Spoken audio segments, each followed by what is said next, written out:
must proceed to offer every prayer to Chukwu Okike Abiyama, who said it in heaven.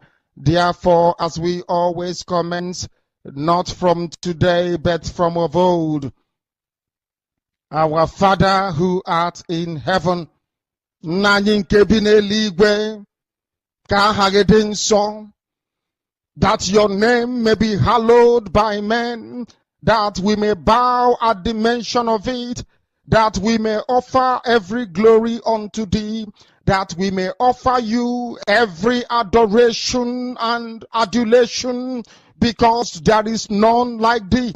You fight our battles for us.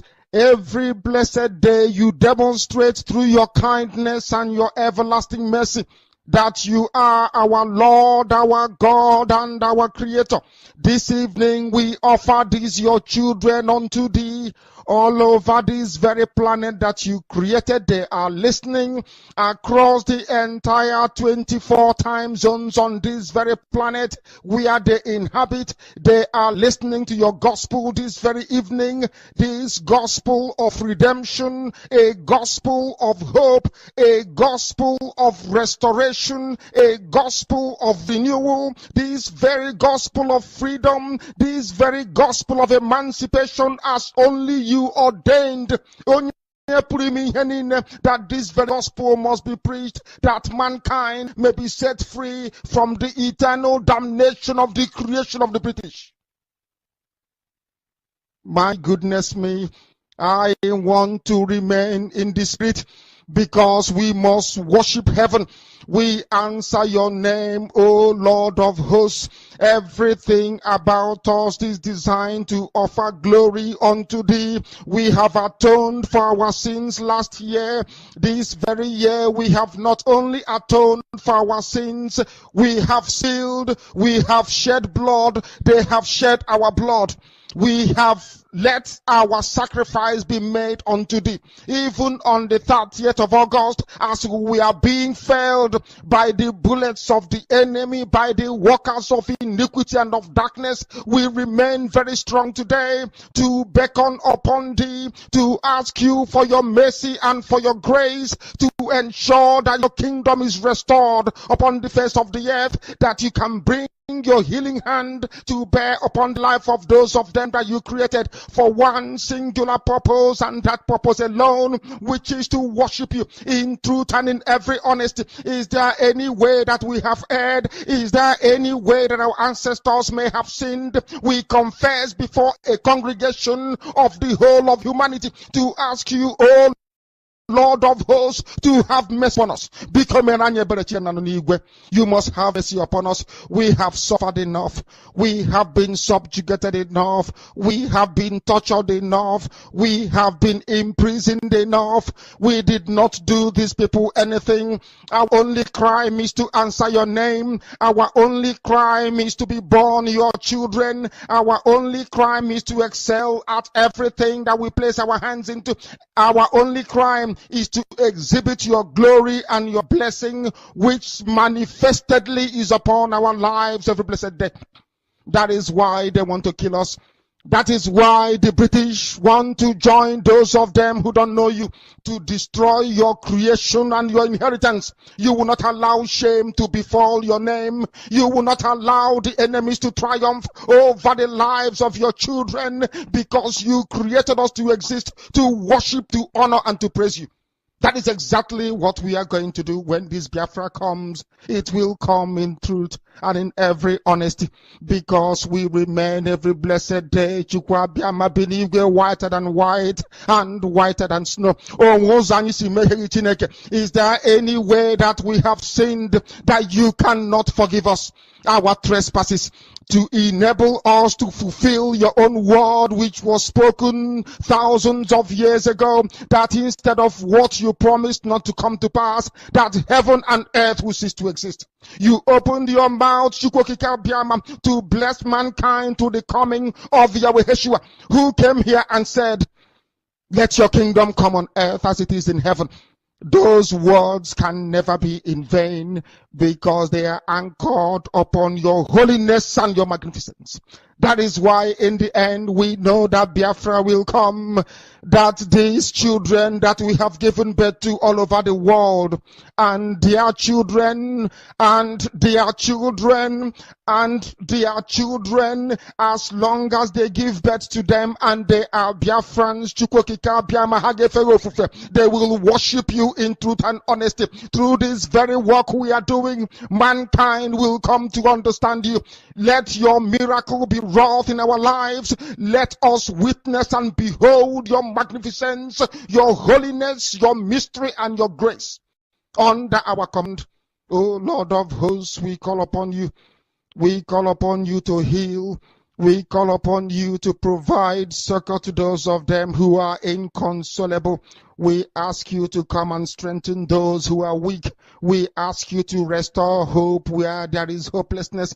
We ask you for inclusion where there is destitution. We ask you for one brotherhood, one camaraderie, one bone, one blood, and one flesh of your children. The Efiks and the Bibios, the Izon, the Shekiri, the Isobos, and also those of them from Isoto. We are traveling all the way to the lands of Igala. We are moving on from there to Idoma, to Igede, to the territories of the Igbo land. All these places we dedicate unto thee. All these lands of yours, we ask you to cover it with your mercy, because Biafra will come, and when it does, we will dance on the streets. I'm telling you, by the time that we are done, humanity will think that we are mad, we are drunk in your glory, and rightfully so, because your kingdom will come to rest upon this very earth. That very kingdom is the unadulterated, non-negotiable sovereignty of the Republic of Biafra, that your will may be fulfilled in our time. All these we pray, all these we ask for, in no other name apart from that name that belongs to you.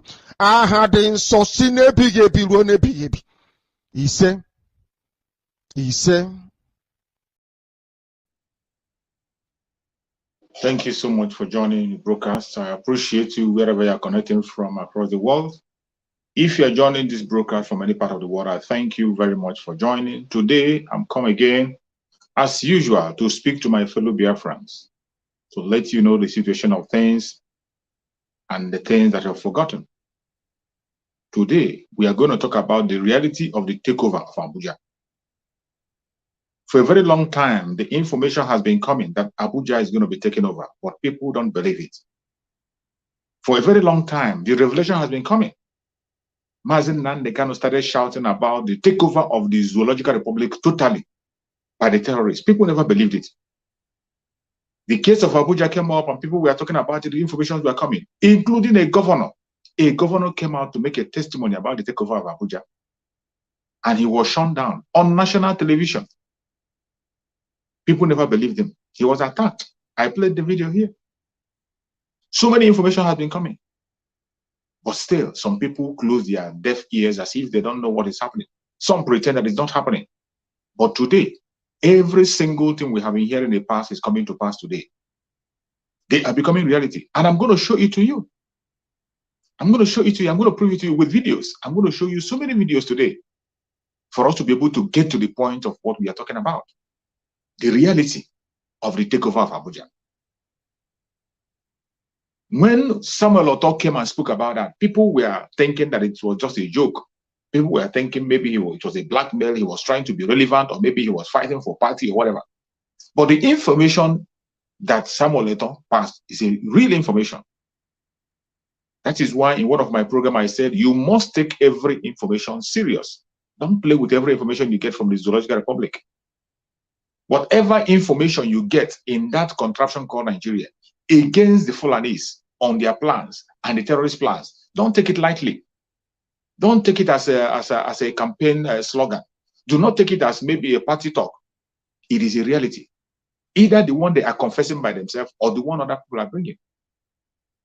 For a very long time, we have been seeing them coming and we think it's a joke. Some of you could remember when Samuel Oto made the accusation. I'm going to play that video of Samuel Oto for you to remember what Samuel Oto said. A governor, a sitting governor, the chief secretary of a state, who should have more information than you and I. He has more information than even the press. But when he spoke, people never believed him. Even in the press, they attacked him before the whole world. I want to play that video. Let me play a video for you to show you what Samuel Oto thought before we can go further. I suspect that very soon, some states will be taken over by these Fulani men called bandits. I suspect that very soon, the presidential villa will be handed over to them. This is a plan. Nobody should deceive me. I am more than 60 years. Nobody should deceive me that it is just bandits are just coming here and making this thing. It is a plan to hand over to these Fulani men who are called bandits so that there will be no election. This federal government, not that it is insensitive, is working towards an agenda that they have planned to Fulanize this country and take over. It's not even about Islam. They are using religion as a shield to Fulanize. And this is not right. You had him very clear. Governor Samuel Oto was very blunt in his statement. He was very, very blunt. He didn't miss word. He said that they are planning to hand over the contraption called Nigeria to the terrorists. And they are not going to conduct election. You see, when we are talking about no election in Biafra land, people think it's a joke. When we say no election in Biafra land, people think it's a joke. Thank you so much, my sister Linda. I appreciate you. Thank you so much for your support. I appreciate you for the super chat. Thank you so much. I appreciate you. May Chukwu guide and protect you and secure you. Thank you so much. So when people are talking about it, people think it's just a joke. When we are speaking about it, people think it's a joke. It is not a joke. This is a reality. And every day you see more real, how real it is. When Samuel Oto was saying that word, talking about handing over the government to the terrorists, people think it's just a make-up story. But today, every single thing that Samuel Oto have said is coming to pass. It's coming to pass. When we say that Nigeria is a failed state, Nigeria is a complete failed state. The only thing remaining is for you to hear an announcement from Asorok. You hear that somebody is announcing from Asorok, a terrorist. That is what some people are waiting for. Some people are waiting to see that before they will believe. But those of us whose eyes are open, those of us who have been taught by Mazi Nnamdi Kanu, we can't be deceived. We can't be deceived. We are paying attention. At every movement, we are paying attention. And we cannot be distracted. We can't be distracted. Every single plan they are making to bring us down, every single plan they are making to hand over the caliphate, hand over the Zoological Republic to the caliphate, hand it over to the Fulanis, we are aware. And so some people who are still talking about election, pretending, when they know that Nigeria is going to be handed over, it is going to be handed over to the Fulani terrorists. It is going to be, it's not maybe, it is something that's going to happen. Because you are dealing with a failed state. And these things have been coming very far time. Informations have been coming, revelations have been coming, but we don't believe it. But the only difference between us and those, even the activists that are speaking, some of them in the Zoological Republic, they know this truth. Some of them are already guiding themselves. Some of them are already buying their ticket to Somalia. But we are going back home to Nigeria, to Biafra land. We are going to Biafra land. It doesn't matter how they try to stop us. They can't stop us. They can't stop us. And if you think it's a joke, I want you to watch this video. If you still believe you can be able to salvage the contraption called Nigeria, if you think you can salvage it, watch this video. I'm going to show you. Watch it. After watching, by the time we proceed, you begin to understand that that contraption called Nigeria is definitely going to be handed over to the terrorists. It's going to be handed over to them because it has failed. You don't even have a country. It is so sad that some people are pretending, talking about election, talking about Igbo presidency, talking about one presidency or the other. You don't have a country. There is no country called Nigeria existing anywhere. And I want to play a video to prove that to you. Watch. I'm greatly troubled, greatly worried that the prediction some years ago that Nigeria would become a failed state has actually come to pass. some of the indices of a failed state are when non-state actors possess equal or stronger or more potent power than a legitimately constituted government. Power of violence, instruments of coercion and violence, as we are saying now. That's one of the greatest signs of a failed state. One of the other greatest signs is when the failed state is looking like amoeba, amoebic. That is formless, shameless. In the secondary school, we were taught biology. I still remember Spirogyra. I still remember Paramecium candantium and Amoeba protus. And then Spirogyra, a green filamentous algae. What we are seeing in Nigeria is that the country itself has become amoebic, in which case formless. It's in a state of void, the type of void that God beheld before he breathed life into everything that came. Chief, so people are we saying are really not congealed as a state. People are saying the country is failing. Are you categorically stating that it has failed? It's failed. It's failed. Listen, when from Kagara to Kankara, from Jangebe to Chibok to Dapchi, people to Kaduna, people are being picked up like lizards every day and being killed or taken hostage or kidnapped. You heard that.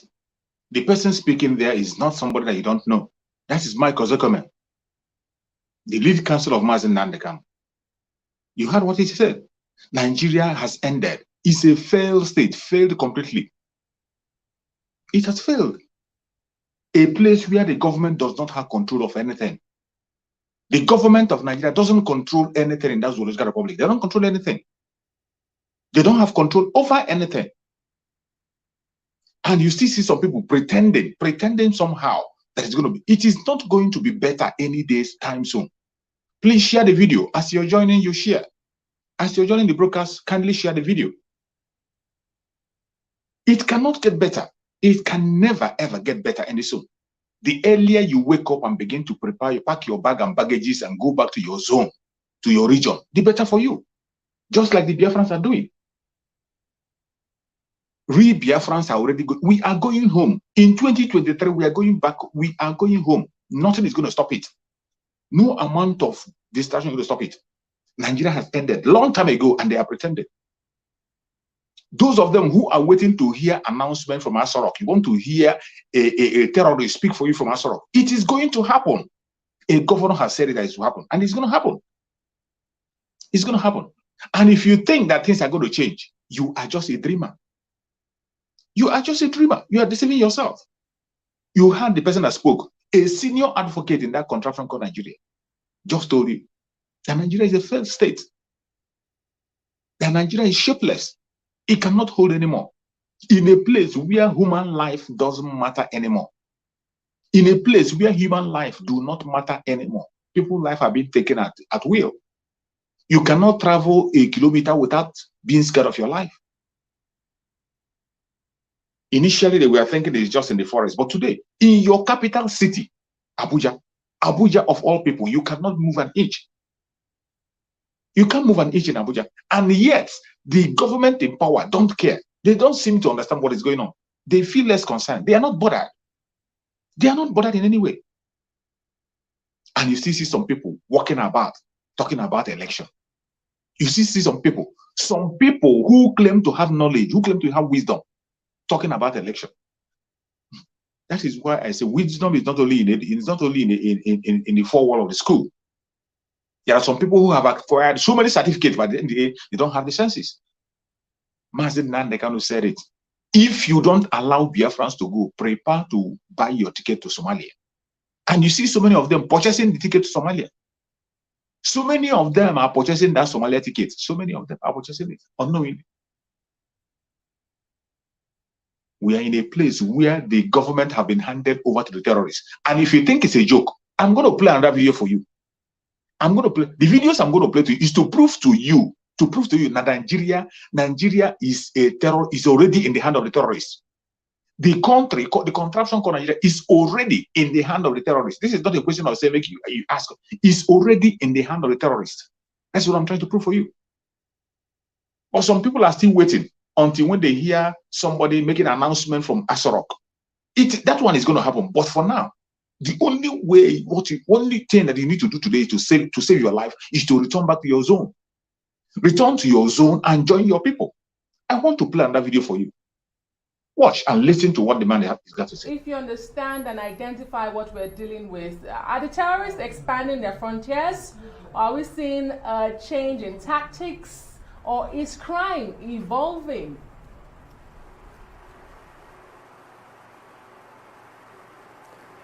Yes, as a matter of fact, what we are seeing is a change in tactics by the belligerents. All right? And I think it is important to get to know by now that this isn't an enemy body of troops that we would want to undermine by every sense. They have always told us what they want to do in advance, and they go ahead and do it, and they achieve it, and they walk out with impunity. They've done it not once, not twice, not thrice. Now they have told us they're coming after our president. If we take it with a pinch of salt, definitely we will suffer the repercussions. If we take it as a warning and work towards it to ensure it does not happen, fine and good. But I must advise we don't treat these guys with any sense of levity, otherwise we shall pay dearly for it. You know, the response of the federal government concerning the issue. You heard what the man said, explaining the situation of the contraption called Nigeria. He has said, and what he said is the truth. These terrorists, before they do something, they will tell you that they're going to do it, and they will carry it out. Every single operation that these terrorists have been carrying out, once they say it, they do it. The same template is the what Fulani is doing. Anything Fulani will do, they will tell you before they do it. They will tell you, and they go ahead and do it. And they have told you they're going to take the imposter in Asorok.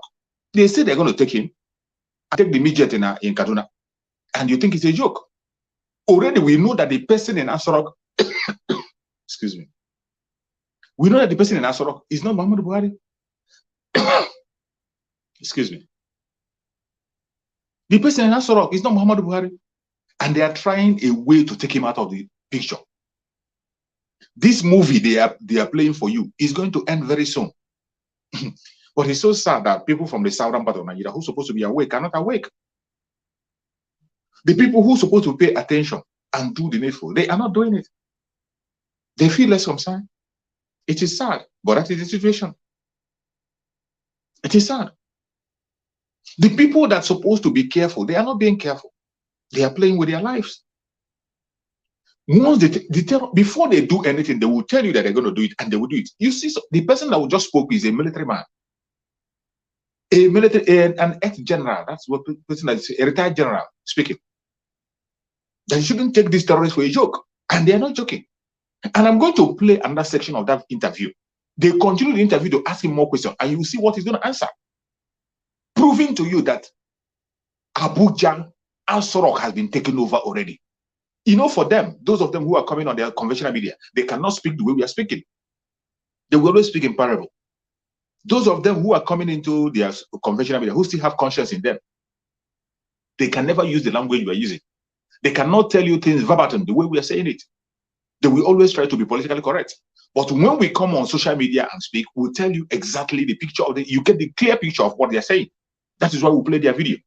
The clear picture of this man is saying that what the terrorists promise is what they're going to do. And they are already stronger. They are stronger than the government itself. It doesn't matter what you think. That is why when you see our brother Simon Ekpa crying and calling for support for ESN, you must not take it for a joke. Don't take it for a joke. The terrorists already have overpowered your so-called zoological republic. The terrorists have overpowered them, and they have taken over the military. They have taken even Asorok we are talking about. They are in charge. They are in charge of Asorok. It doesn't matter whether you believe it or not. They are in charge. If they are not in charge, they cannot make the kind of threat they are making, speaking openly before the whole world. And I want you to listen to the other part of the interview and hear what the man has to respond. Are you saying there's complicity at the top? And it just reminds me of what a self-acclaimed bandit said, you know, that insecurity has become a business that everyone benefits from, including the government. His very words. You are heading towards, you're already walking towards my answer or my response. The whole damn thing has become a bunch of business in which everybody is benefiting from. Everybody now, I mean all stakeholders, okay, who are involved in the execution of this war, be they the political arm or whatever. And when I mean everybody, I mean right from the political strategic level down to the tactical level. Everybody is benefiting. Everybody. So nobody wants this thing to be over. Some of us, including myself, are gradually drawing our own conclusions to be that simple. And let me ask you. So we have a prolonged Christmas. You heard him. You heard the person that is speaking is a retired general. A retired general in the military speaking. And he said that they have all given up. They know that the government of Nigeria is a terrorist government, but he cannot speak the way I'm speaking. You see, when he's trying to make his own speech, he will try to narrow it down to everybody. He wants to include everybody. He said all the stakeholders. That is what the language he used. He used the political language that all the stakeholders in all positions, they are involved. But we know that that is not true. But for him to be politically correct, for him to be able to speak in a conventional media, he will use that language. He will try to include everybody in order to convince them to allow him to speak. He can't speak the way we are speaking. We speak raw. We'll tell you raw. He's telling you that all the stakeholders are involved, that it has become a business for them. But this is a business for the Fulanis. This is a Fulani agenda. Even this general knows about it. It's the agenda of the Fulanis, all the Fulani elites. They are the ones in control. They are the ones running the affairs. From Sultan of Sokoto to all the ex-presidents and all whatnot. This is their agenda. This is the agenda, to Fulanize Nigeria and take over Nigeria. That is the only plan they have, and no other plan. And this man knows very well about it. But in order to be politically correct, he wants to include everybody. He said they have not made it a business, a franchise. Everybody's making money. But it is not it is the Fulanis. They are the ones that are in charge. They are in charge. They are in charge everywhere. Have you forgotten that the whole security apparatus, they are in charge of the security apparatus? They are in charge of the Navy. They are in charge of the Army. They are in charge of the Air Force. Everywhere they are in charge. They are in charge in that sort of.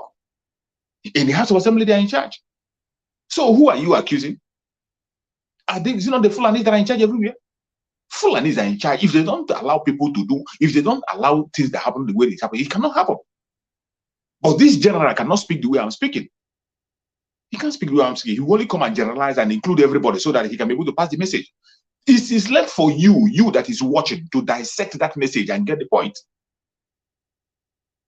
The difference between us and them is that they cannot speak the way we are speaking. Because we know the problem and we are pursuing the solution, which is disintegration of that zoological republic without pretense. Mazi Nnamdi Kanu saw the problem, he told us about the problem and the solution. And we are pursuing that solution that Mazi Nnamdi Kanu gave. The destruction of the zoological republic, separate that contraption, conduct a referendum, let every region go back to their zone.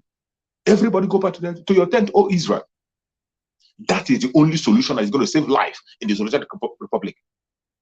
Generally speaking, you don't expect him to talk the way I'm talking. He can't talk the way I'm talking. He can't use the language I'm using because he will always try to be politically correct. But when it comes to us, those of us in social media, we say it exactly the way it is without looking at anybody. We don't miss words. We don't try to paint it for you to be happy and for you to lose that. We say it exactly the way it is. And these people, every single one of them knows, they know very well that the contraption called Nigeria has ended. They know that it cannot stand. They know that it's all over. The Fulani themselves know that the Biafrans are going home. They know that Biafrans are going. 2023, they know that we're going. That is why you see them doing all manner of things. They want to smuggle out the imposter in Asarok. They want to take him out. They want to smuggle him and hide him away. When you think that when Mazi Nnamdi Kanu told us that Buhari is dead, you think it's a lie? You think that Mazi Nnamdi Kanu told us that Buhari is dead is just joking? You think it's a joke? Or you thought it was a blackmail? It wasn't a blackmail. It's a real truth. He is dead. If he's not dead, why didn't they mention his case? In all the charges they are bringing, in all the amendment of charges of Mazi Nnamdi Kanu, have you ever seen them bring that accusation into that amendment? They have amended the charges of Mazi Nnamdi Kanu several times. They amend the charges. They have amended the charges several times. Among all the period they amended the charges, have you ever seen them including that insult, that claim that Muhammad Buhari is dead? Did you see them included? That should ring a bell to you. Today, they are looking for a way to smuggle him out. And the terrorists have told you that they're going to take away their brother, that they're coming to kidnap their brother. And you think it's a joke. It is going to happen. And I want you to listen to another part of the interview, what the man has to say. The man that is speaking here is a general in the army. But he cannot be open the way I'm talking. I will only play the video and point out to where he's heading to. The end of the contraption called Nigeria. It is only people who decide to turn their blind eyes that are still pretending. Those who are buying their tickets of Somalia, they are the ones who are calling for election. Each time you see somebody campaigning for PVC or campaigning for, he is actually campaigning for what is going to take his life. He's campaigning for his visa to Somalia. But Biafrans, we are not heading to Somalia. We are going back to our home. We are heading home. Our flight, the train have left the station. We are going to Biafra land. We are heading to Biafra land with speed, non-stop, and no man, one of women can stop the train. You know how the train moves? If you stand between the train, it will crush you and continue to move. That is what will happen. Watch the last interview that the man was given. Government says, look, the military knows what it is doing. It has the capacity. As a matter of fact, government says it has provided everything that is required in terms of morale, equipment, and all of that. But what do you think is missing in this war against terrorism?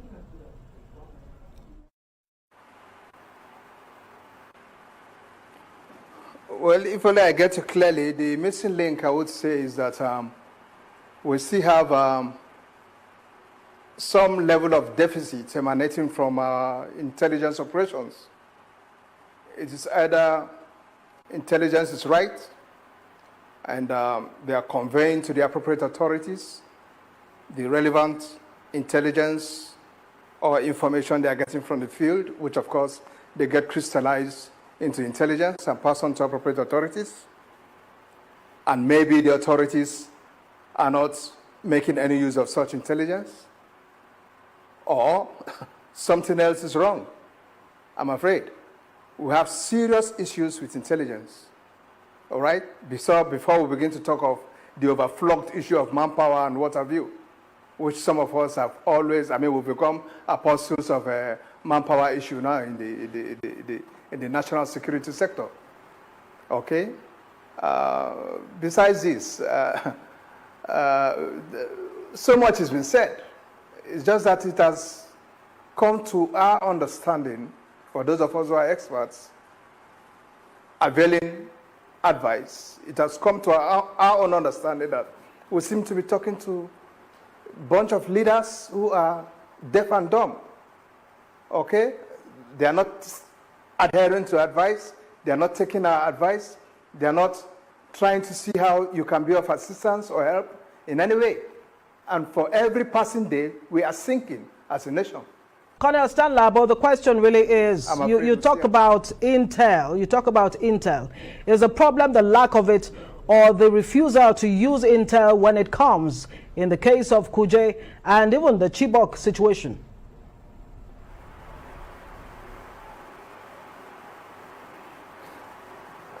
Frankly speaking, Ngozi, I don't know where to place it. I must be frank with you. Is it that intel is forthcoming and it's not being used by appropriate authorities? Or it's not coming at all? But if you ask me, I would say I think intel is forthcoming. It's just that those who have at the political strategic level of power don't seem to probably know what to do with it, or it has been ignored deliberately for reasons that are best known to them. The right question is, why have we been fighting this war for nearly 12 years and we don't seem to be making any impact? What is wrong? What is happening? Is it deliberate? Something is wrong. We must ask ourselves certain questions. We are not all. Certain elements at the top probably know what is happening and are deliberately not wanting us to win a war. Simple. Are you saying there's complicity? You heard him. You heard him very clearly. This man is a secret service man. He's a military man, a retired military man. You heard him speak.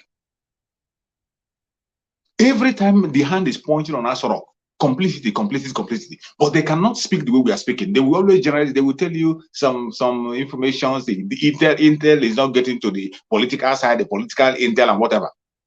The major problem is that Asorok is in the hand of the terrorists. And there is no intel you are going to give to a terrorist to fight against himself. I don't know why it's so difficult for these people to realize that this same Muhammad Buhari was a spokesperson for Boko Haram. Muhammad Buhari, Boko Haram appointed Muhammad Buhari as a spokesperson. And all of a sudden today they have forgotten. You think Muhammad Buhari is going to fight Boko Haram? Is going to bring Boko Haram down? You are a joker. You are a joker. You all of a sudden, you just forgot that Muhammad Buhari was the spokesperson of Boko Haram. And you're talking about intel. You're giving the Boko Haram member intel to go and stop Boko Haram. You are a joker. Very big joke. And you see the man have said it at the last part of it, that people in authority have refused to use the intel that they given to them. Not because intel was not given to them. Every single thing that's happening, they hear. And most of the time you hear, even before Kujo was invaded, they got the intel. But still it happened. Sometimes even the Boko Haram, they will say they are coming, and they will come. And when they are coming, there will be a stand down. The military will not pursue them. The military will not attack them. There will be a total stand down. And they will operate. After operating, they go. The Zoological Republic has ended. But some people are still playing to the gallery. As many as are playing to the gallery, they are going to pay with their life. They will pay with their life. For Biafrans and Oduduwa people, they are going. The Biafrans and Oduduwans, they are waxing strong and they are preparing to protect their land. And no inch of Biafra land will be taken. Let them go ahead. Mazi Nnamdi Kanu said it. That as they are sending their troop to Biafra land, that their home is going to be taken away. They will not have a home to return to, including Abuja. Abuja is going to be handed over to them. Samuel Oto said it and people thought it was a joke.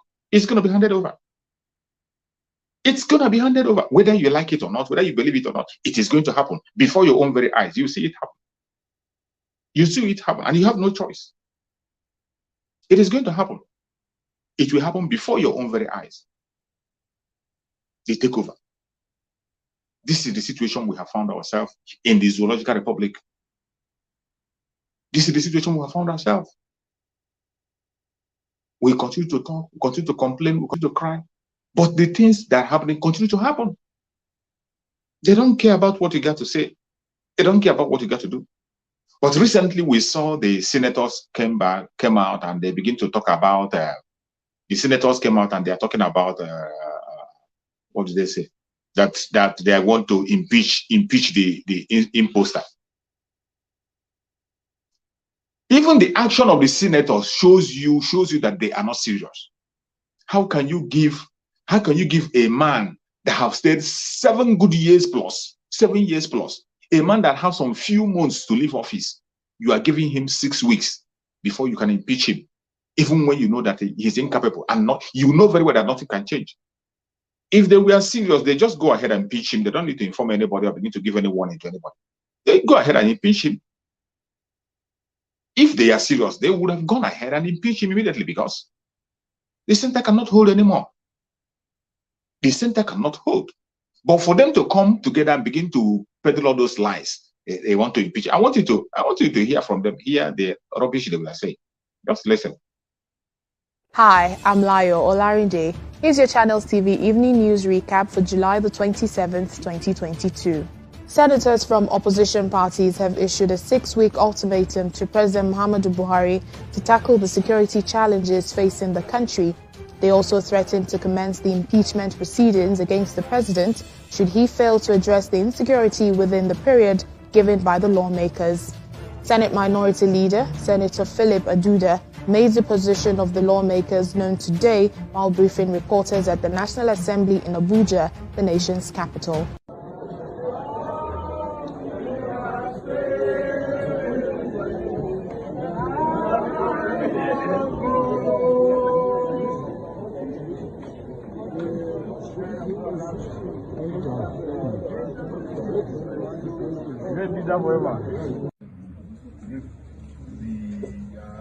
Around it, and we had also discussed that we're going to come back to plenary to discuss the efforts that have been made so far on the issues of security in the country, after which we will give an ultimatum to the president that he resolves this issue, otherwise we give an impeachment notice. And as such, when you are going to come under your point of order, first, you are supposed to cite the order.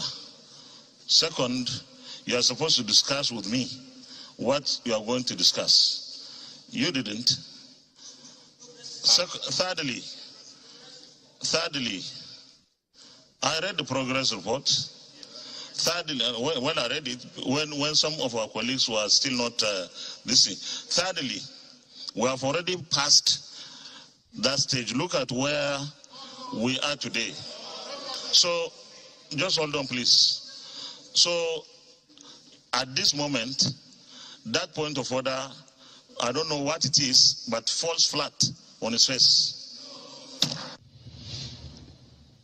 Well, you heard the Senate President and his reaction to Senator Aduda. Well, this was how it all went down. Thereafter, the minority lawmakers, they walk out. Let me allow you to look at the sound, the natural sounds of what really happened. This was their immediate reaction after the gavel went down from the hands of the Senate President. I invite the clerk of the Senate to read the short title of the bill. Clerk of the Senate. Mr. President, distinguished senators, National Center for Women Development Act Amendment Bill 2022, SB 1042, first reading. National Center for Women Development Act Amendment Bill 2022, SB 1042, first reading taken. Leader of the Senate.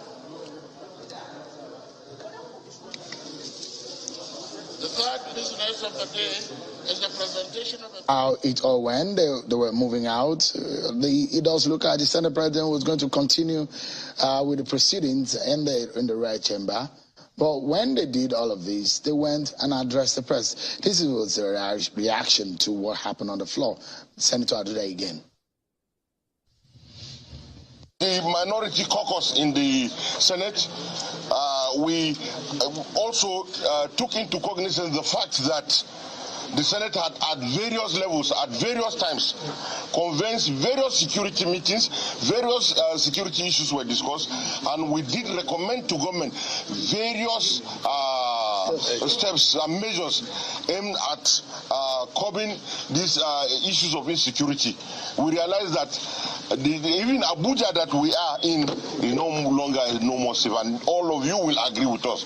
And so, at the closed session, we agreed that we will give the president an ultimatum that failing which, if it is not complied with, will move immediately to give an impeachment notice.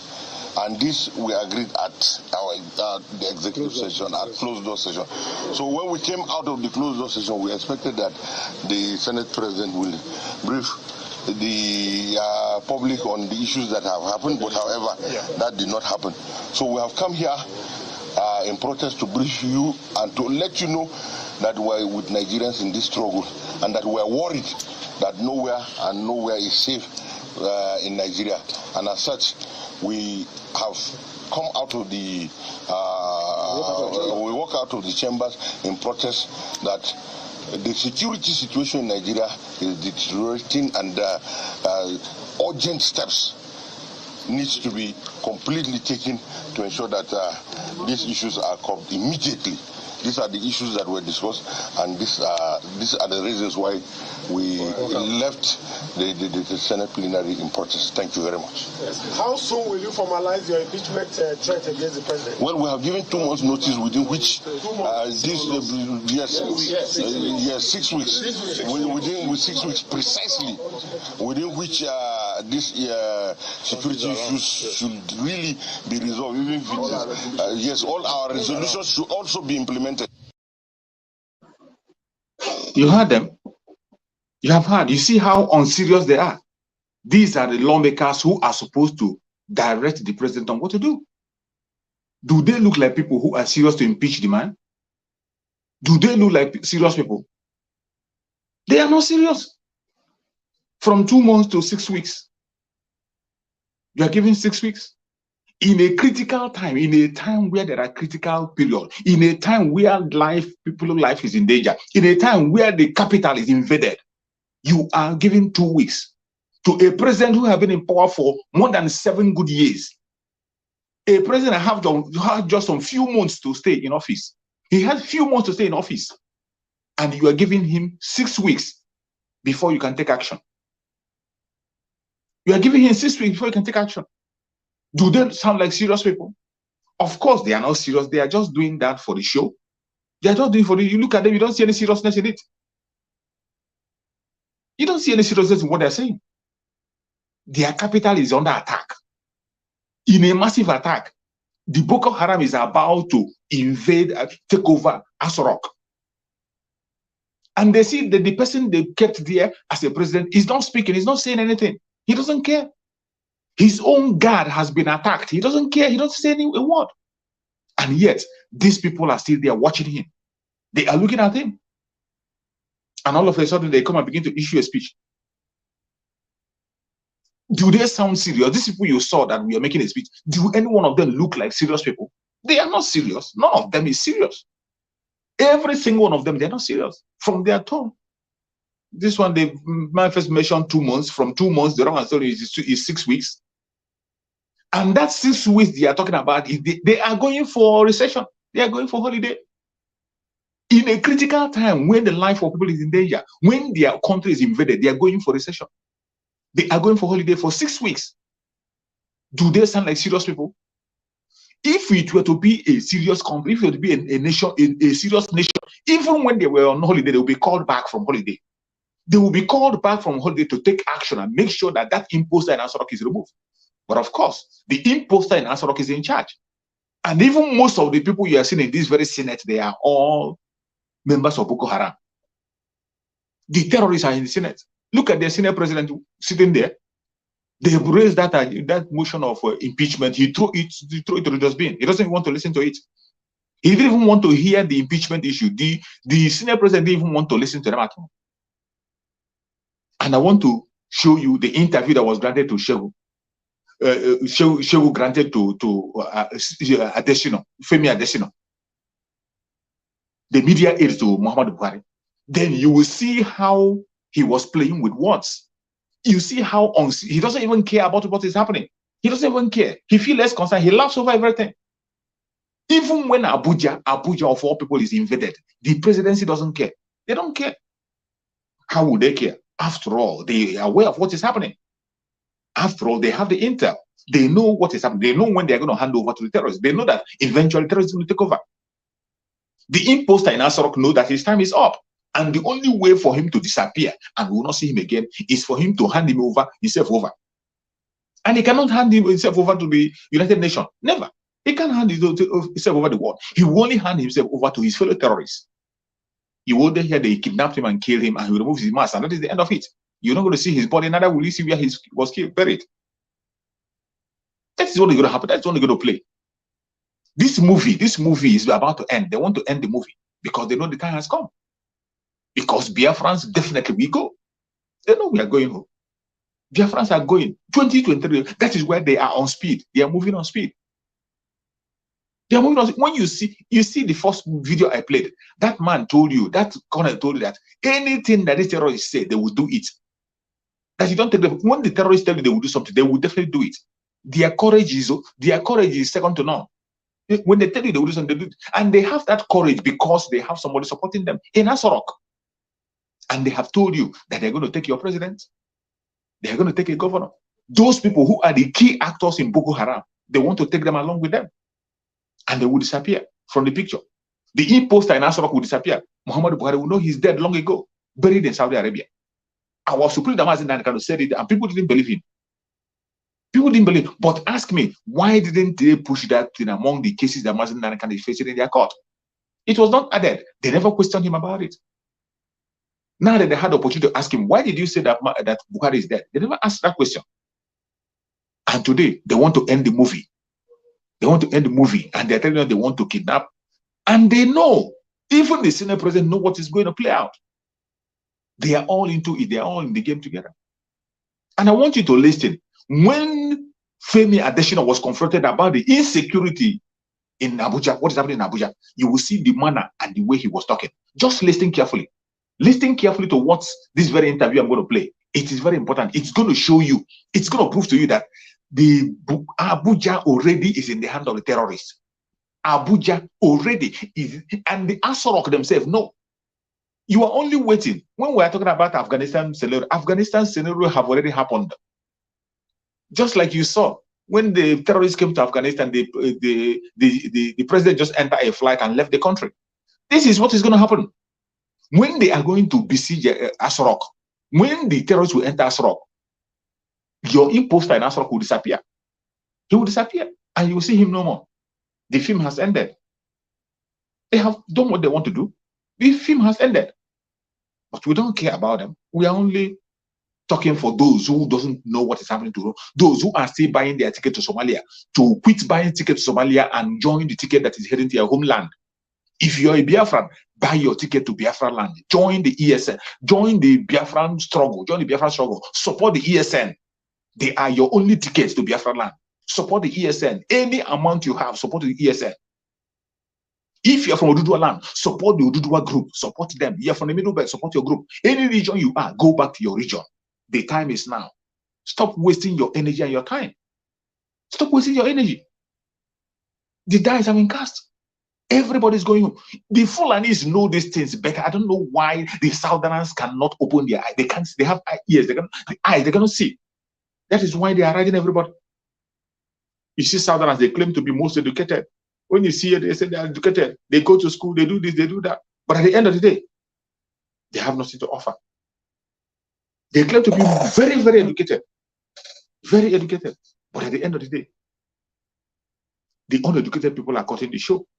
The uneducated people are acting and doing things on the ground. But you that claim to be educated, even when things are before your own very eyes, you cannot be able to identify it. What a shame. Watch the interview that was granted to Femi Adesina and hear what he has to say. Let's watch. Let's talk about the threats that, the Abuja city, for anyone who is living in Abuja will feel a bit uncomfortable with, for some of the reports and the news that are coming. The law school Kotuba program was taken out of the venue into town, taken away from the law school. In fact, the Ministry of Education has said the FGC in Kwali should be shot because of security threats. There are gunshots that have been heard in town, the attack on the presidential guard. Has the president reacted officially to some of these threats that is knocking on his doorstep? Well, you said gunshots have been heard in town. I'm not aware of that. There have been rumors all over the place, so I don't think you are depending on those rumors. What happened in Kubwa is in the public domain. Well, in Buhari is in public domain. Everybody knows that. But to say there were gunshots in town, I'm not privy to that unless you want to substantiate it. Now, the question is, are those minority lawmakers responding now because the thing is coming near to Abuja, their comfort zone? Is that why they were playing to the gallery as we saw them earlier? Well, they are Nigerians. They have a right to talk about what is happening in the country. Everyone is concerned. But if they were like going into that bravado because it's coming nearer home to them, then it's not altruistic. They are just mindful of themselves, of their own well-being, of their own security. What matters now is the security of the entire country. And like the president has always said, he's doing his level best, and he will continue to do it. Our security agencies will also up the ante, and they will do better. Tomorrow, the president has summoned another security meeting with the head of the security agencies. Maybe if you've been following the news, Mr. Additional, right here we reported the situation at that federal government college where some of the eyewitness accounts said they were hearing gunshots at night. This is in Abuja. So I don't know, has that been substantiated enough? Is that enough for the president to react? I mean, does that fit into the kind of reaction that, the kind of question that could get the kind of reaction that we need? Did you determine where the gunshots came from? If indeed there was gunshot in town, was it from the security agencies who are combing all those areas to flush out those who are hiding in bushes and forests? You first need to be sure whether it was a gunshot of a confrontation. If it was not confrontation and it came from the security agencies, then it's for good.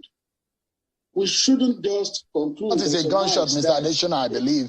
A gunshot in Nigeria is a gunshot in America, is a gunshot in Canada. It doesn't change the fact. When you hear gunshot in a city like Abuja, it's unusual. And so when people say they heard gunshot, and students are being taken away from school, a private university is going to shut. I mean, I actually told their students to go home right here in Abuja. There's some kind of tension and apprehension in town. And that's why, I mean, perhaps for those who are asking that they needed to hear from the president to address them on the state of of security, which according to them is deteriorating. We're saying terrorists attacking a correctional facility right here in Kuje in Abuja. So these are situations calling for attention of the #1 citizen of the country. Those who are asking for the president to react to some of these things directly, speaking to them, are they right or wrong, or how would the president react to this kind of situation? The very next day after that correctional facility was attacked, the president was there and he spoke. Your station carried it. So what else? What else? Here's it just now. So the president with this kind of situation, because let me remind you, Mr. Additional, one of the things after about a year and a half or two, when we ask you and your colleagues in government about the security situation, you are quick to make reference to the situation in Abuja, where you made reference to the fact that there were attacks on the United Nations building, there were attacks on the police headquarters, but those are not happening. But recently we are seeing attacks very close to Abuja and its vicinity and the perimeters of the nation's capital. In fact, the terrorists threaten that they were going to kidnap a governor and also kidnap a president. These are some of the reports that we are hearing. And perhaps you do not think that the president, perhaps based on what some Nigerians are asking, directly need to address them to calm the tension or perhaps to allay the affairs on this kind of situation. You don't think it's needed? It could also be that the terrorists knew that we are going to amplify their threats. And that was why they made those threats. They know that the media, print, electronic, will amplify what they are going to say. Like it is said, the oxygen that the terrorist needs is the media, is publicity. So you are giving them that oxygen. And that was why they made those threats, because they knew that, well, politics today, Shemo Kibaloye was going to amplify whatever they say. And that's what you have just done. I live in town in Abuja here. You live within the fortified walls of the Aso Rock Villa. This is not about amplification. Interestingly, you were on this other side of the divide, Mr. Additional. You were in the media as a practitioner, a senior one at that.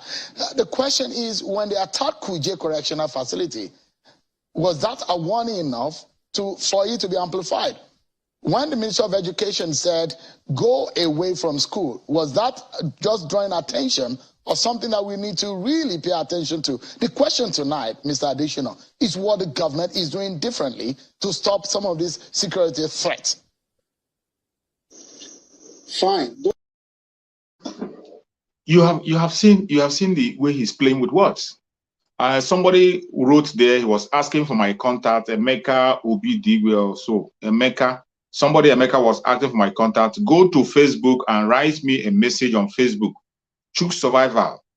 Go to Facebook and look for Chook Survival on Facebook. Send me a message. I'm going to respond to you. Somebody is asking for my contact. Emeka Obidigwe or so. Go to Facebook. Look for Chook Survival on Facebook. Go to Chook Survival on Facebook. Send me a message. I'm going to respond to you. So you have seen, after seeing this very much, this is the media aid of the imposter in Aso Rock. Every question he was asked about the insecurity in Abuja, he denied it. He denied it. That he didn't hear any gunshot. There was no gunshot. Trying to compare, say that what of it with the security people releasing gunshot. When we saw video evidences where the presidential guard were attacked, presidential guard was attacked, the cops were on the floor. The whole world saw it. And you look at somebody, a media aid was being asked here. Presidential aid presidential aid for media was asked, and he's playing with, he's even laughing. He's laughing over it. He's laughing over it. He's even angry that the journalists are asking questions regarding to that. They are speaking about it. That they are amplifying it. That what the terrorists want is for them to amplify it. So they want it to be calmed down. And this is the kind of attack they're giving to the media that made this same Shegu. This same Shegu was the person that attacked, this same guy was the person that attacked Samuel Oto. When Governor Samuel Oto was in their studio, telling them that very soon, the terrorists are going to take over Abuja. He was telling them that very soon, the terrorists will take over Abuja. And this same Shegu, this same presenter was trying to talk down on Samuel Oto. I played the video here. I don't know whether the video is still available. Let me check if the video is still available. I will play the video so you can see why Samuel Oto was trying to make that point. He shot Samuel Oto down. The video is no longer here. It's very far away and I can't get the video now. He shot him down. Today, look at him talking to the media aid and he's taking everything for a joke. He's laughing at him. He's laughing over it. He doesn't take it serious. Claiming he doesn't even believe that there is insecurity in Abuja. He's trying to paint it as if all is well. If you go and watch the complete interview, you will be ashamed of yourself. You will know that the Aso Rock itself is in the hand of the bandits. Aso Rock itself is in the hand of the terrorists. They have taken it already. All they are waiting for time. Just like as you see them, they have been saying, every place where they kidnap people, they will tell you that they're waiting for order. They kidnapped in Abia State, they say they're waiting for order. They kidnapped in Southwest, they say they're waiting for order. They kidnapped in the Middle Belt, they're waiting for order. That same order is what they are waiting. And very soon, you're going to hear that order from Aso Rock. You're going to hear that announcement you want to hear. You want to hear the announcement from Aso Rock before your head will be right. You are going to hear that announcement. It's going to happen. This is a presidential head. Even when I have played so many videos where people are complaining, speaking about the situation of the contraption corner, yet they are not bothered. They don't care. You see him laughing over it. Laughing over it. He even used it to attack the senators. They said that why the senators are talking about the impeachment, is it because it's now in Abuja? You see, he's now bringing a blame game. He's not blaming the senator, even though they are even the same. Even him and the senators, they are the same. But they now throw a blame game. That is because now it's happening now in Abuja. That is why they are complaining. That means he himself that is in Aso Rock knows that this has been happening before. It has been happening all over the country. But they are helpless. They can't do anything about it. They refuse to do something about it. No, they can't do anything. They refuse. With all the money they have stolen, all the money they have been collecting from all corners, from all angles, all in the name of fighting Boko Haram. But they did not fight it. They didn't do anything. There wasn't any change. Instead, things became worse. Things became worse. It continued to get worse every day. It is so sad, but that is the situation. You saw a president. Are you not ashamed? After watching the way that man responded to Shegu on that program, the way he responded to the question that was asked, he did not answer any single question. Go and watch the full interview. You will see his response. He made a joke of the whole interview. He made a joke of it. He doesn't care. He doesn't care about what the masses are saying or what he doesn't care. He's even claiming that there is no gunshot in Abuja. There is no. He said when you hear a gunshot, it might be a security man who is protecting. It will be the military. He's just exercising themselves. Even when there are video evidence that the presidential guard has been attacked and killed, and he still pretended. I see that is not enough. I am going to play another video. Somebody who made a response to every of this nonsense you are seeing, even though he himself is the one Nigerianist.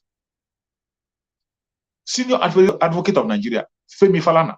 I'm going to play the response of Femi Falana. The difference between us and these people, these intellectuals, this one between us and them is because them, these intellectuals, they claim to carry all the certificates. They know the truth, but they don't have a solution. They will continue to be politically correct.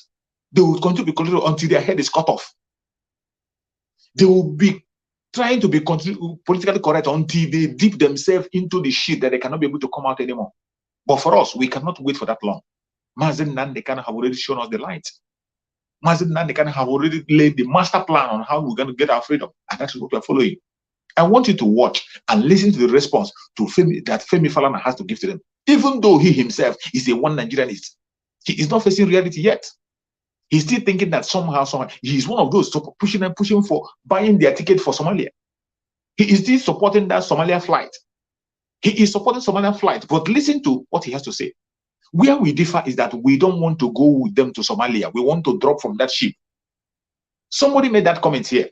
There was one man that made a very outstanding comment. He said that the difference between us and them is that those who want to go to Somalia should go to Somalia, but we don't want to go. So let me look for that video and play. Government says, look, the military knows what it is doing. It has the capacity. Well, let me check that video and play. Somebody that have said it here. That is, we are not ready to go to Somalia. The difference between them and some of them want to go to Somalia. Let them go. But for us, we don't want to go to the Somalia. Do this. Listen. We will not agree. The North has asked to secede. Opera called for secession. Several other groups have asked for secession. Azik Adakaburu started his own secession.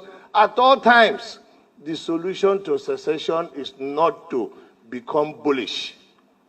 The response to it is to invite the people and start discussing with them and find out why they are doing so, and be patient and agree with them and discuss and convince them why they shouldn't do so. And I must say that it is not an offense for anyone to call for secession. I did so on the floor of the National Assembly as a member of House of Reps in 2005.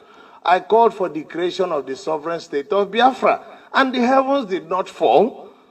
The DGSSS at that time, I sent a letter because Obasanjo wrote a memo about me and asked him to invite me. But I said, I will not come. It is within my right as a legislator to do that on the floor of the House of Representatives. If I don't do it there, where else do you want me to do? Do you want me to carry arms?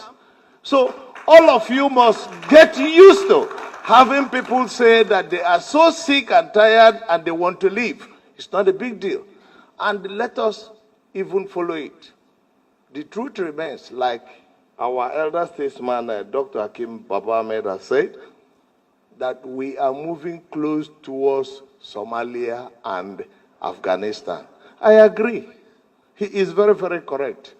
The only difference between him and I is that I want to opt out of it. I don't want to wait until we get to Somalia, because we are moving too fast towards Somalia. When we get to Somalia, it would have been too late. I am saying, please, those of you who want to continue with them to Somalia, please follow them. Those of us who are opted out of the boat and we don't want to go to Somalia, I want to do what? Go to the right. That's a simple argument, and I don't see why it should be offensive to anybody. Because the combined effect of the provisions of the... You didn't hear him? You didn't hear him very clearly. He just made the statement clear. There are people who are still willing to go to that Somalia. Mazi Nnamdi Kanu made it clear. Buy your ticket to Somalia if you don't want to let Biafrans go. There are people who want to go to that Somalia. They want to go to Somalia. Let them prepare. They want to see the Somalia scenario. They want to see the Afghanistan. But we, the Biafran people, we want to go back home. We don't want to follow their flight to Somalia. We don't want to follow them to Somalia. We want to go back home. That is what we want, the Biafrans. We want to go home. And it is not a bad thing to ask. But you see some of these people who claim to be intelligent, all these people who claim to be intellectuals and whatever, who carry certificate and files from one office to the other. You see them pretending and speaking grammar. After speaking much grammar, they have no solution. They don't know they are buying their ticket for Somalia. That is the difference between us and them. For us, we don't want to get to that Somalia. We want to go to Biafra land. We want our freedom. That is what we want. That is what we are looking for. And it's not a crime for somebody to ask for freedom, to ask for self-determination. Now, I want to show you the video of the interview that was granted to Femi Falana, what he had to say. One of the people who want to go to Somalia. Even though in his point that he was making, you can pick some things from the point. Most of the videos I play here is to give you point. Most of them that I play their videos are still preparing to go to Somalia. Some of them I play their video, they are preparing for those, but we don't want to join them to that Somalia. We want to go back home. We are going home. We will not follow them to Somalia. Not even an inch. We are not going with them. And it is not a crime. You can't force us to follow you to Somalia. Let them go alone. Whatever they see, they take. Listen to Femi Falana, what he had to say. Think of this 6 weeks ultimatum to the president now over the same insecurity matter. The ultimatum is not realistic. And it's not a reflection of the gravity of the crisis, the security crisis in the country. I had thought we should have given the president a 7-day ultimatum. Will 7 days be realistic? Because within 6 weeks, there may really be no National Assembly complex to return to. Schools have been closed down. Yesterday, we had a call to the birth ceremony. The venue has to change. And parents were asked not to, turn up because of the seriousness of the situation. So I had expected the Senate or the National Assembly members to take this matter very, very seriously. But I can understand. I mean, they are going on vacation for the next 6 weeks. But you can't talk of a holiday or a vacation when your house is on fire. And that is the situation in Nigeria today. That is the situation in Nigeria today. And from what you could see, the protest yesterday transcends political affiliations. And, it's a general crisis.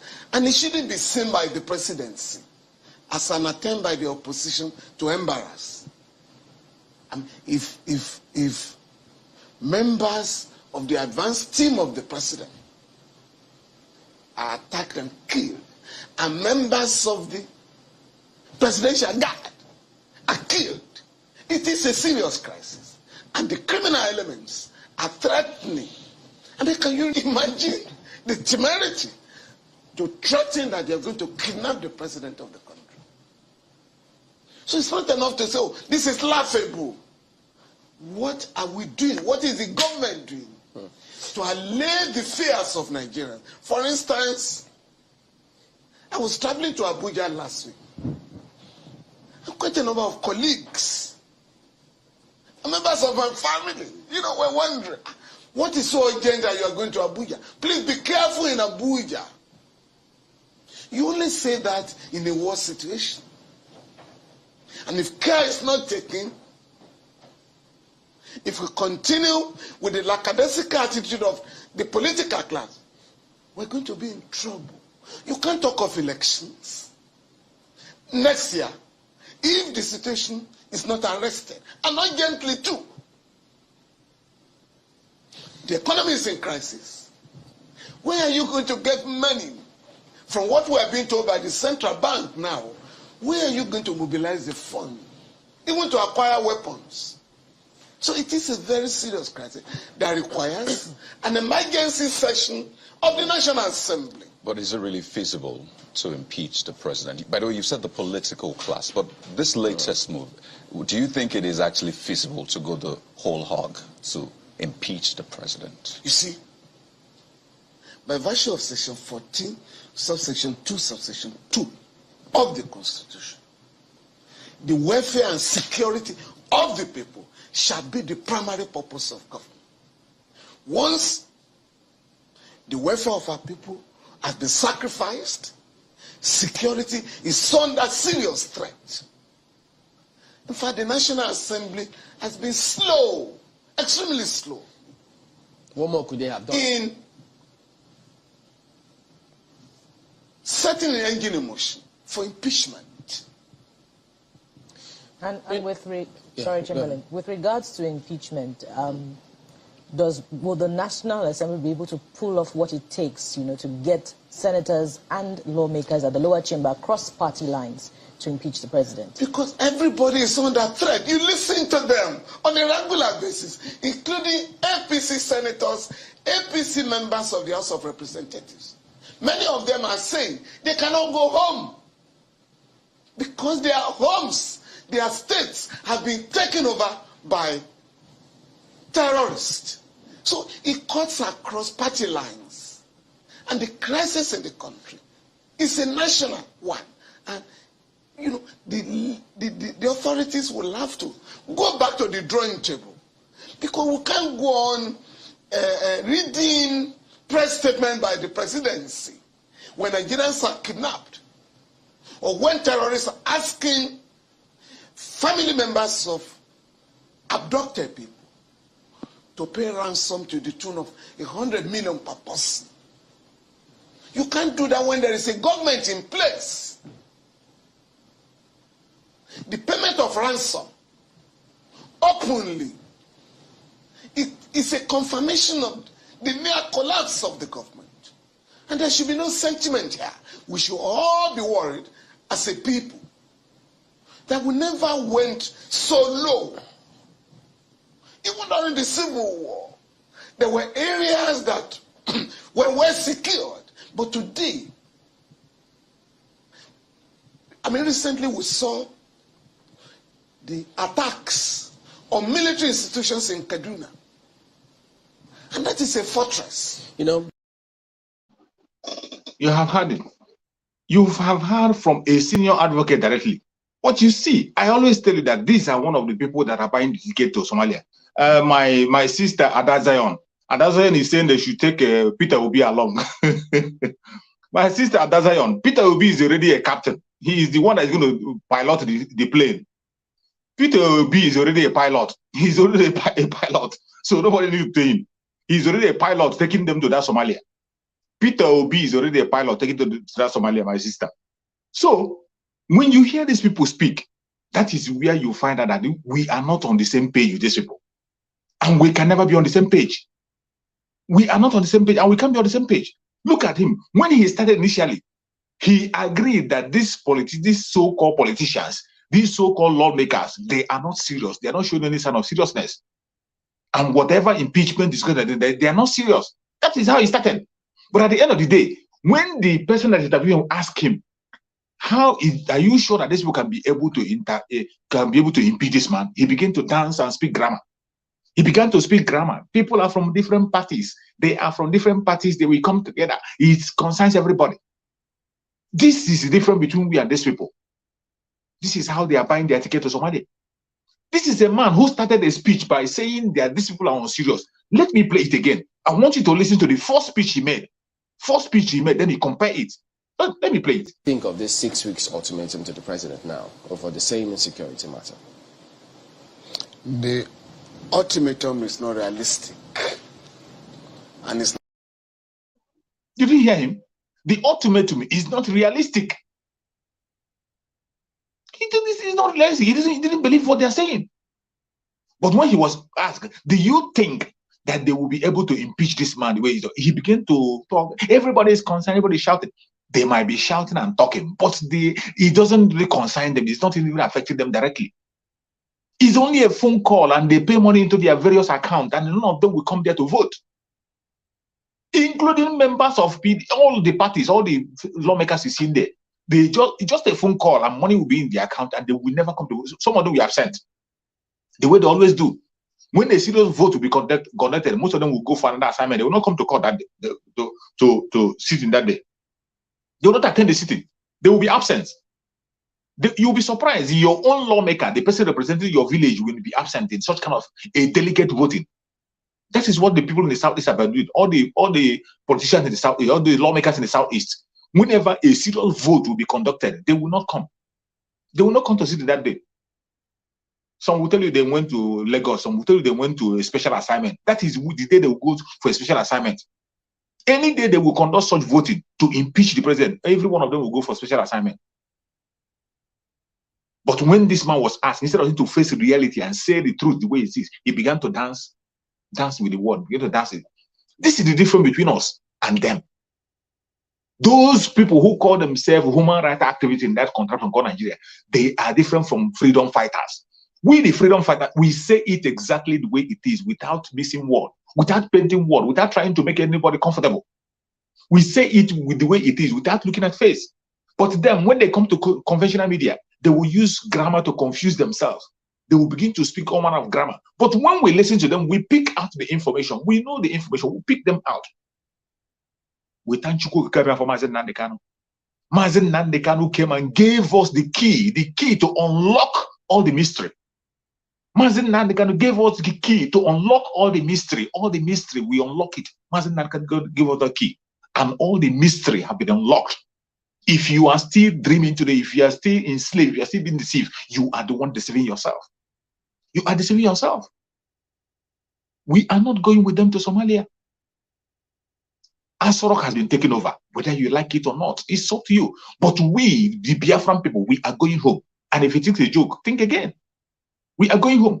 Mazi Nnamdi Kanu reminded us our responsibility to protect ourselves. And the only way they can be penetrate us is to divide us. And if you think that is a joke, I'm going to play one last video before I go. Before I end this broadcast, I'm going to play one last video. And that last video is going to tell you our direction. We are not going back.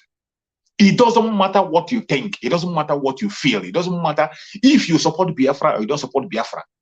If you stand in our way, we will crush you. The Biafran train have left the station. It has left the station. 2023 mark the pronunciation of Biafra. It doesn't matter whether you believe it, you don't believe it. It doesn't really matter.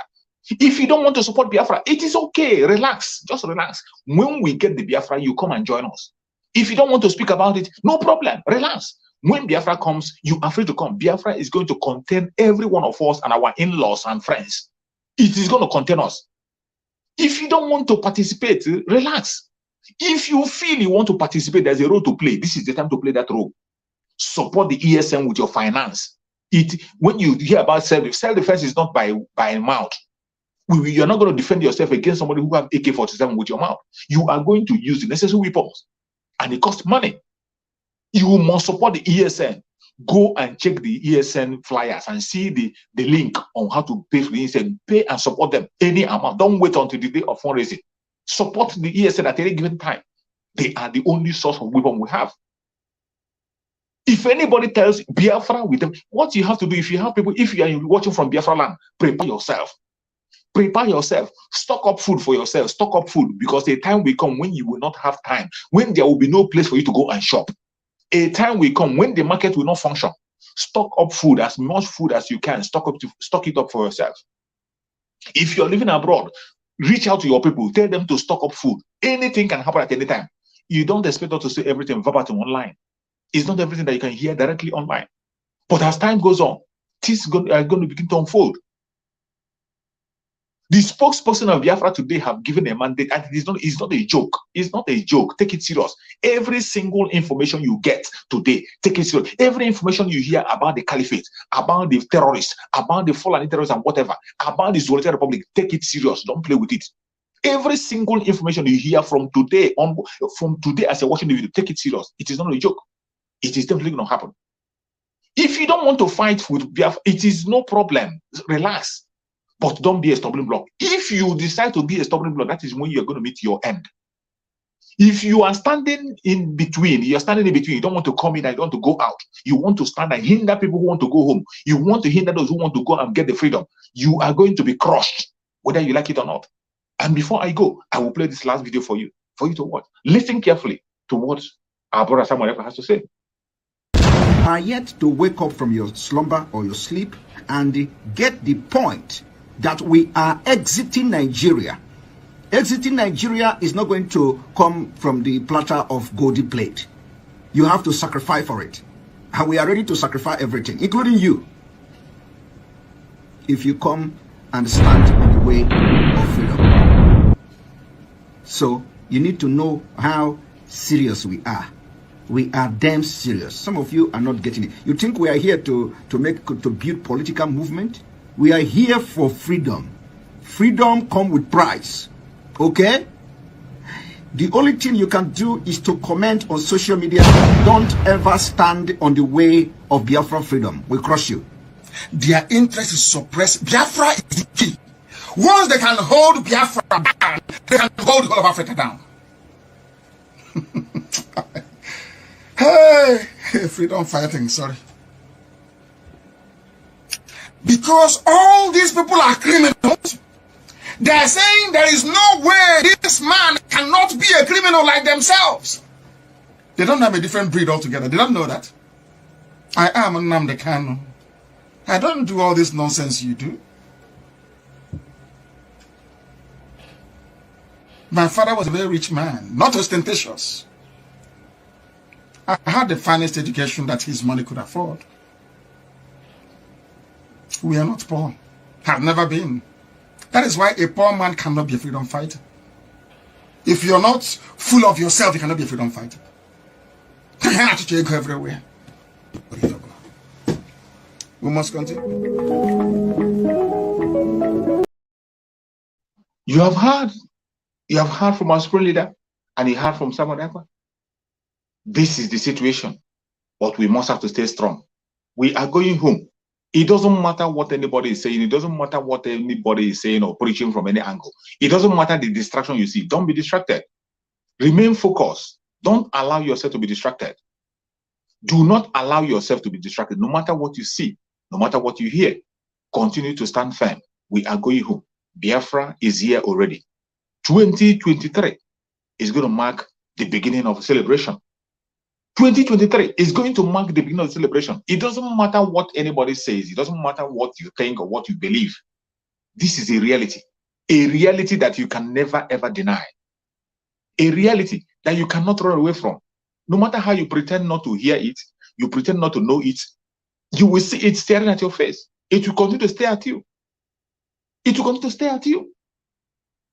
And before I go finally, let me give you another charge.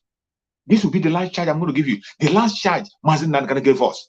That the only way they can overcome us is by dividing us. We must not allow them to divide us. And he told us that we have had a resolution, and our resolution is cast in stone. I'm going to play that video for you to watch.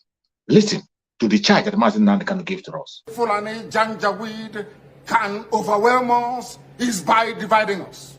If you are an agent of Fulani Caliphate, if you have come to do the bidding of Fulani Janjaweed in our land, I am asking you this very evening to retrace your steps. Because again, starting from this very day, anywhere Biafrans are killed, any governor, any police commissioner who tolerates the massacre of innocent people will pay very dearly for it. Will pay very, very dearly for it. Do not underestimate our resolve. Because this evening, first of all, I speak as a human being who is possessed of a compatriot spirit and empathy with the suffering of human beings everywhere, especially in the zoo that Britain created called Nigeria. Second, I speak as a witness to the suffering of Biafrans at the hands of their so-called fellow citizens in the zoo called Nigeria. And what we want to make abundantly clear is that we are warning everybody who is a stakeholder in the zoo about our determination and our resolve to ensure that our land is defended. This is a resolution we have reached, and it is cast in stone. You heard our spirit, Mazi Nnamdi Kanu. The resolution that we have reached is to defend and protect Biafra land, that no inch of Biafra land will be taken. And that resolution is cast in stone. When something is cast in stone, it cannot be claimed. In other sense, protecting Biafra land is a must for you and I. Defending Biafra land is a must for you and I. We have taken that oath. The resolution that we have all reached, every single Biafran, both a child, both a baby, we have to defend Biafra land, and that resolution is cast in stone and can never be shifted. It can never be shifted. To defend Biafra land by all means possible. That is why you see us shouting. That is why you see us crying. That's why you see Abuja Simon Ekpa crying and calling for support for ESN. And you must have to give your support. We must protect our land. No inch of Biafra land must be taken. No matter what they do, no matter their weapon of warfare, no matter their blackmail, they cannot succeed. May Chukwu Okike Abia guide and protect everybody that has shared this video. If you have not shared, please kindly share this video. Share it to your platform. Share it any place you belong. And click like. Like the video if you haven't like the video. That is where you can be able to attract people. Share and like. May Chukwu Okike Abia guide and protect everybody that have joined us from the beginning to the end. I appreciate you and I thank you very much for your cooperation. May Chukwu Okike Abia guide and protect the Ududua people, protect the Biafran people, protect the Middle Belters.